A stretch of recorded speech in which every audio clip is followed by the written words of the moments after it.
Everybody, Brent Jones NuHomeSource Realty. How are you? I wanted to talk about interest rates and how that's impacting your American dream of getting a home of your own and what some strategies might be. Before we get started, click notifications, follow me, like this video, share this video with your family and friends, and leave a comment. Guess what? Interest rates have gone up. Guess what? I can't control it. Guess what? Neither can you. I learned a long time ago, don't fret over things you have no control over. And whether the feds increase interest rates or decrease interest rates, we have no control over that whatsoever. But here's the thing. I've been in real estate for 33 years. Do you know that in 33 years I have never sold anybody a house? I have never sold anybody a house. I have never talked anybody into buying a house. You know why? Because as Americans, we're born wanting to have a slice of the American dream. And our slice of the American dream includes home ownership.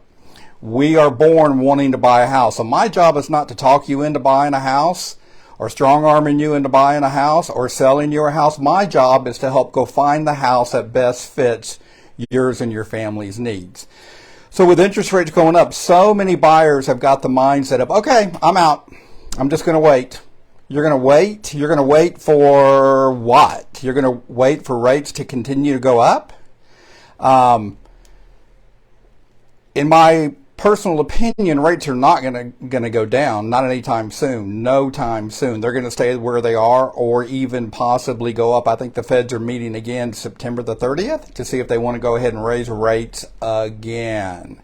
Now, let's talk about interest rates really quick. Yeah, the interest rates have gone up. They sure have. But you know what? Historically, interest rates are still low. Money is still cheap. I remember when my parents got the house that I grew up in, and I remember they were paying 13% interest and were just tickled pink to get a rate that low. Money is still cheap when you look at it on a historic decade by decade basis.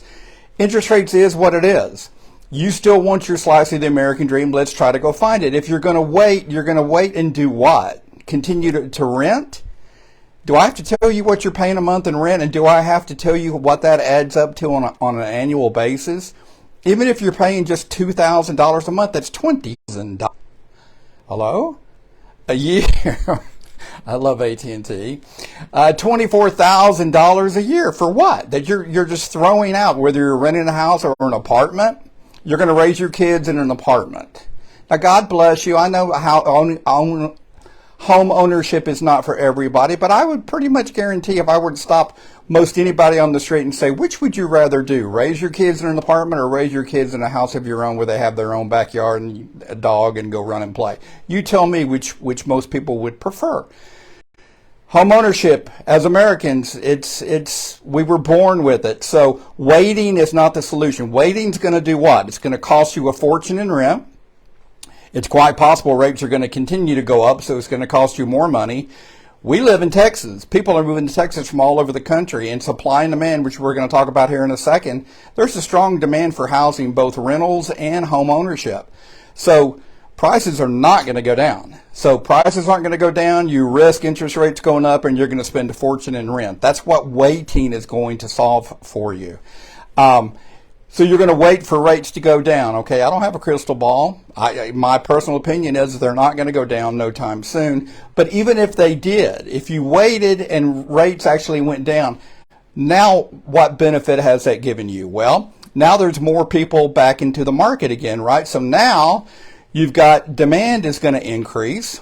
When everything is supply and demand, if demand increases, then home prices, the supply is going to increase. And you're going to be back in a multiple offer type situation. And seller concessions are going to go away. If you have a property, whether it's a new home builder or an existing home, if there's multiple people wanting to buy that property, why would the seller be motivated to give any incentives? They don't have to in order to get an executed contract. So demand's going to increase. You're going to have more competition. Home prices are going to go up. You're going to be in this multiple offer situation. And incentives for sellers are going to go away. So waiting again, even if a best case scenario and the interest rates actually went down, it's still going to be a lose-lose for you. So The best time to plant a tree was 20 years ago. The best time to plant a house was 20 years ago. The next best time, today. Call me. Let's do this. Brent Jones, NuHomeSource Realty, 214-649-4528. I've got great lenders. We can slice and dice and fit a program that fits your situation as best as possible. Brent Jones, NuHomeSource Realty, 214-649-4528. Let's go get your slice of the American dream. Bye.